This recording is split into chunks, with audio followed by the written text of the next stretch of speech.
Assalamualaikum warahmatullahi ta'ala wabarakatuh.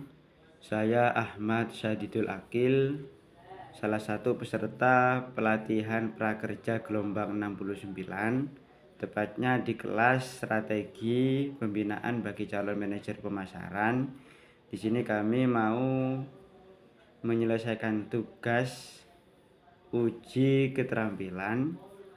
Tepatnya kami akan menjelaskan beberapa hal yang harus dimiliki oleh petugas penjualan untuk bisa memasarkan produk agar sesuai dengan SOP perusahaan. Sebab akhir-akhir ini perusahaan kosmetik kita mengalami kendala dan kesalahan yang sangat fatal. Di antaranya keterlambatan pengiriman produk kepada customer dan juga kekeliruan produk yang dikirim kepada customer. Jadi customer menerima produk yang tidak sesuai dengan apa yang mereka inginkan, seperti itu. Maka penting bagi calon manajer seperti kita untuk melakukan teknik pembinaan dan penyuluhan kepada tenaga penjual, tenaga marketing dan sales agar tidak mengulangi kesalahan dan kelalaian yang serupa. Maka dari itu apa yang harus dimiliki oleh tenaga penjual agar kesalahan tersebut tidak akan terjadi lagi? Yang pertama, teknik penjualan, tenaga penjual itu harus memiliki personality plus. Personality plus itu ada 3 di sini. Yang pertama, pengetahuan. Apa itu pengetahuan? Tenaga penjual harus memiliki pengetahuan. Adapun pengetahuan yang pertama adalah pengetahuan terkait produk knowledge.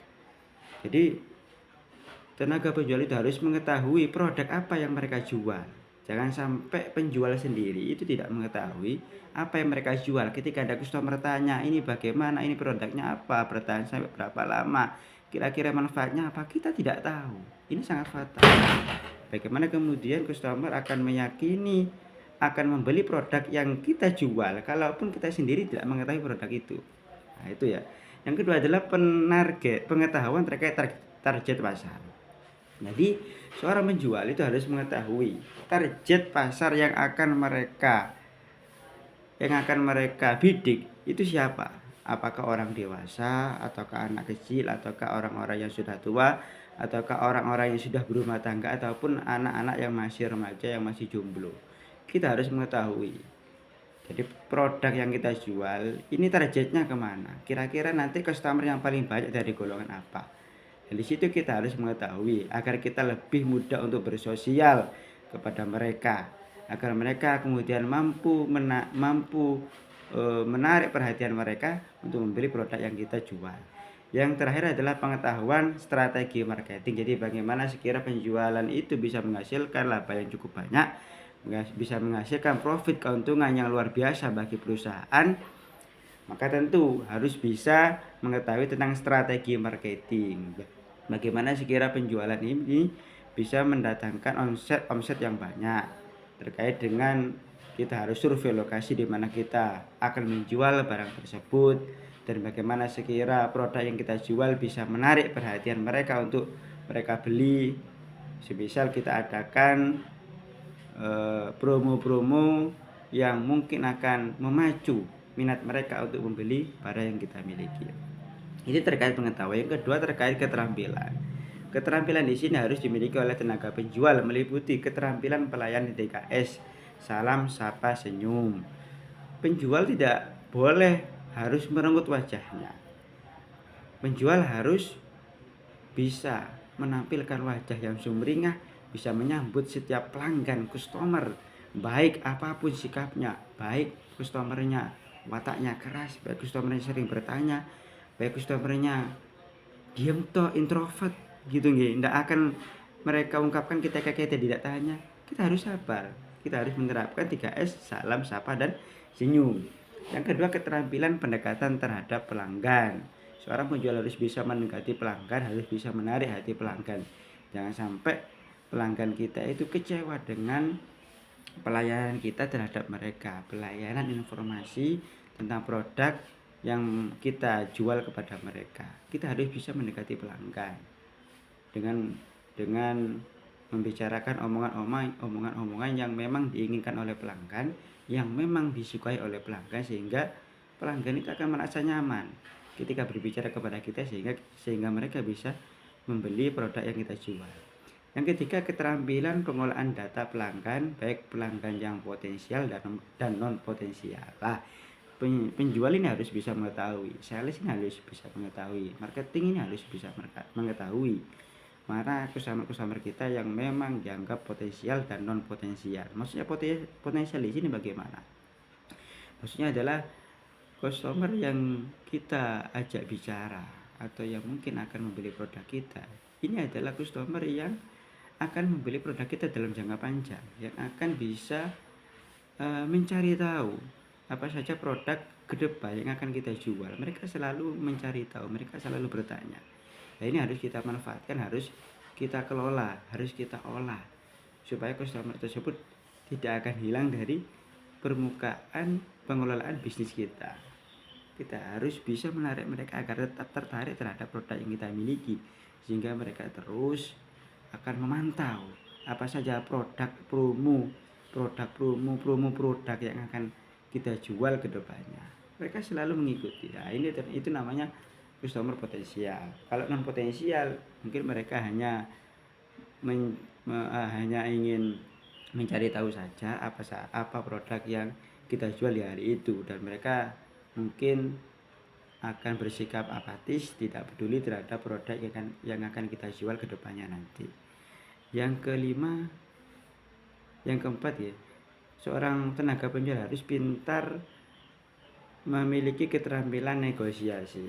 Jadi bagaimana tenaga penjual itu harus bisa bernegosiasi dengan para customernya, harus bisa mendapatkan hati mereka sehingga mereka bisa membeli barang yang kita miliki, sehingga mereka meyakini barang yang kita jual, seperti itu.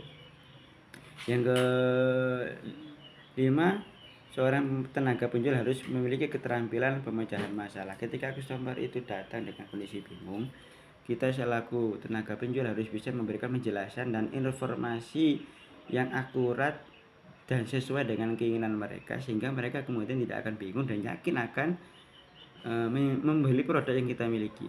Yang kelima, harus punya keterampilan fast selling, penjualan cepat.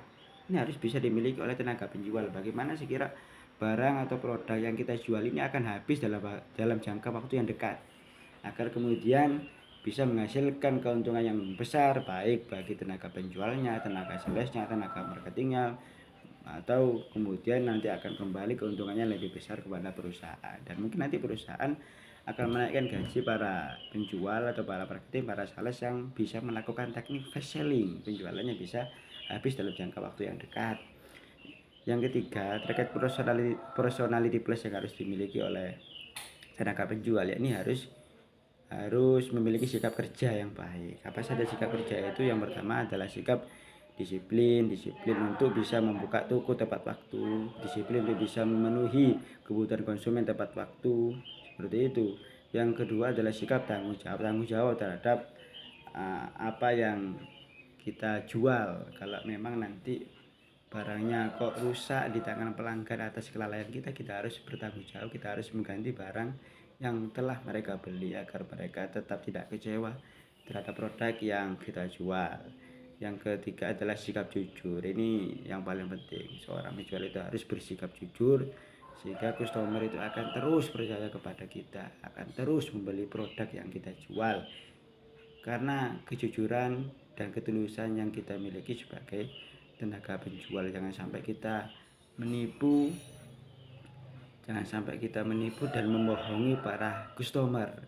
Mungkin ketika kita membohongi atau menipu, kita untung di situ saja, tapi tidak dalam jangka panjang. Tapi ketika kita jujur dalam menyampaikan produk, kelebihan produk, gitu nih, mungkin keuntungan yang kita dapat pada saat itu biasa-biasa saja, tapi kedepannya akan berjalan secara berkepanjangan, sehingga customer akan terus membeli produk yang kita miliki, seperti itu. Jikalau hal itu semua bisa tersampaikan, maka hasil yang akan diharapkan adalah peningkatan omset jual. Ini yang diinginkan oleh bersama, diinginkan oleh perusahaan, oleh owner perusahaan, oleh manajer pemasaran, oleh tenaga sales, oleh tenaga marketing, oleh tenaga menjual. Ini semua keuntungan yang didapat akan kembali kepada mereka masing-masing. Dikala perusahaan mungkin akan mendapatkan peningkatan langsung jual, pihak-pihak tenaga sales, marketing, dan tenaga penjual mungkin akan dinaikkan gajinya karena telah berkontribusi besar adalah peningkatan omset jual perusahaan. Seperti itu. Mungkin sekian penjelasan dari kami terkait pembinaan dan penyuluhan terhadap tenaga penjual agar bisa meningkatkan skill keterampilan kerja mereka. Kurang lebihnya kami mohon maaf. Wassalamualaikum warahmatullahi wabarakatuh.